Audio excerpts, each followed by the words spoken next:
Back at the bumper today.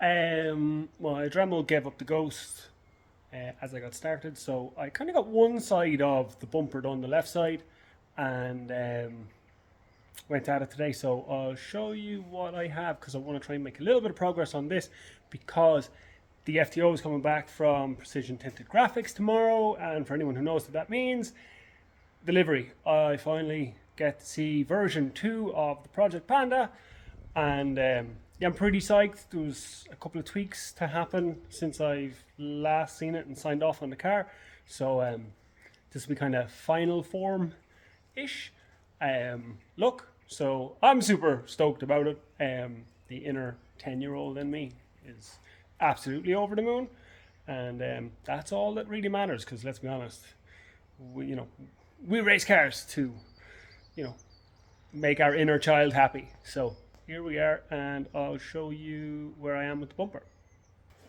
Starting up here, all this top section has been knocked out, and what you can still see that it's quite see-through there. That needs to be sorted from the far side. That didn't need to be touched, and then I built up this section today and along the sides of here, so that's all kind of square. Now there'll be the extremities that I need to go for something here and the far side, but that's not going to be now. I'm going to just focus on pulling this side of the bumper together and some of the front sections. So I pulled off everything where, I don't know what this is called, but it's like the gel coat, I guess. Any gel coat that was loose and not like properly sealed to the fiberglass, reefed out. And I just threw a little bit, I had a little bit of leftover fiberglass resin and threw that in just to try and fill the crack that I was filling from the reverse side. But you can see here, like a ton of this is going to have to come out, so we'll sort that. Again, I had trenched out anything that was big to go at later, and then again did the exact same here, just tried to fill this crack with resin. And I put a little bit more fiberglass just here, just to build this up, because this was like see-through as well. I tried to not do here because ultimately I want to be able to just cut that off and sand it down rather than having like tons of waves and stuff to sort out, because it's going to be hard enough as is.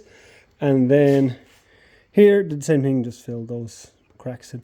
Just pulled everything out so I kind of know what I'm working with.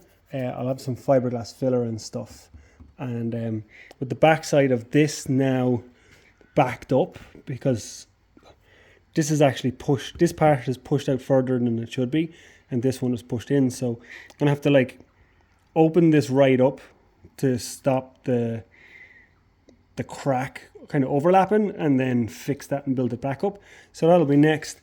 But I mean, it's coming along, and I might take it off and just kind of have a look at the bumper as is, because it's super hard to see here. But I mean, it's coming along. I have a plan. Do you know what? I'm going to tell you here what I wanted to do with this, which is I want to redo this in carbon fiber. I have an absolute ton of it in the attic, and I blame Keen Walsh for this. If anybody knows him from ITCC, he's been sending me on his progress pics of his car, and yeah, or to follow suit. I did say it was because I thought my bumper was really heavy and I was making it lighter, but there's my finger. It's not as heavy as I thought it was, but feck it, I'm this far, I'm going to try it, and there's a couple of bits I want to fix.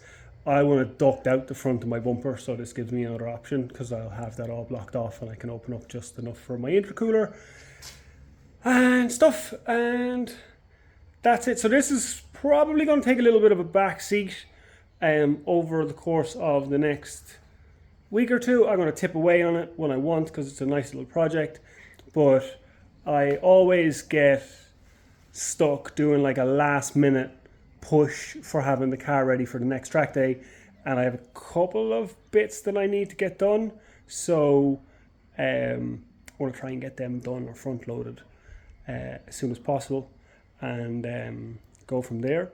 I did get a shout from somebody who wants some they want a custom made like triple gauge mount that fits into the ashtray of their car, and yeah, I'm gonna have a tackle at that. So 3D scan it, have to model it. Anyone is interested, just let me know in the comments if that's something you're kind of keen on. I don't think I'm not gonna do any tutorials on it, but I think for me it's super cool to do and to see this stuff coming along. So if you want to see, hey, what can be done, or give some feedback, I'd love to hear it. So let me know, and I think I'll just maybe spend another second or two just running through what my to-do list looks like on the lead up to the next track day. I'm not going to do the action day. I only kind of want to do half days, but I also want to be able to come in and out of the pits whenever I want to. So the format there doesn't really suit me. So I'm going to give the action day a skip, and then I've booked for the next day, which is the 10th of July. So I'll be there if anyone's going.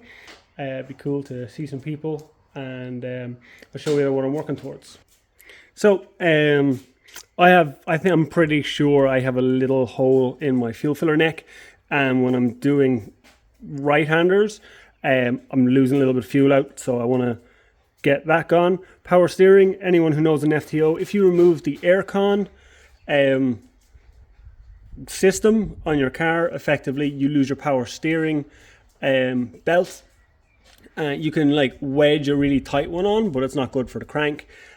So the helps of a friend Ian, he gave me some tips on how he did his power steering tensioner. I did that, had it, it was fine, but I kept boiling my power steering because my intercooler actually blocked the cooler. So I have a whole new cooler setup for that, and I need to 3D print some new ducts for it as well, so I'll knock that out, and my lines have to get them redone. Oil change. My oil temps are actually super stable on track, and the ECU sees about 115 degrees and to 110, which is fine. But the exhaust for the FTO runs directly under the sump, and that's cooking the oil in the sump. And that gauge is seeing like 140 degrees. Only copped this on the last track day, but I don't know if it's because I was pushing so hard and doing like 9 laps. So I have a little bit of work to do there, but it also means that I have to change my oil yet again, and I'm on a full oil change now every track day at this stage, so I need to sort my oil cooling. Now, next on the list, ECU logs, just to pull them. What I want to check is oil pressure. It's like my biggest concern. There's a load of reasons for the FTO, but also my setup is fine. Also, I use an AccuSump. So, and that's tied into the ECU, so I get to see where the car is really struggling, and I can work off that. Can't keep it pre-oiling. I just can't get the keypad to do what I want it to do, so I need to sort that. Zeus fasteners, anybody knows them. It's like a quarter half turn with a flathead screwdriver, and like your body panels pop off. So I have them for the front part of the bumper, and that'll finish off my quick release bumper. Don't tell my wife. And then get the car back tomorrow. Super excited. And then I suppose this is my big pile of stuff that's coming together and has to go on. There's a few more bits to go on. And then I got a new to me set of work CR Kais. That's what I currently have in the car. I love them, but they're 7Js with the street tire. So these are 9Js, which will allow me 235 or 245. And yeah, just need to get these stripped off and order the CRSs, get them on, and hopefully have them for the next track day. So that will be cool. Thanks a million. This video is getting longer, it's like 10 minutes. I did say I would try and keep it as short as an average poop, so I'll try and get that back down to like the 5-minute videos. But yeah, anyone who made it this far, like, super cool. I know it's like 50 people, but all 50 of you, like, you fucking rock. So cheers guys, bye.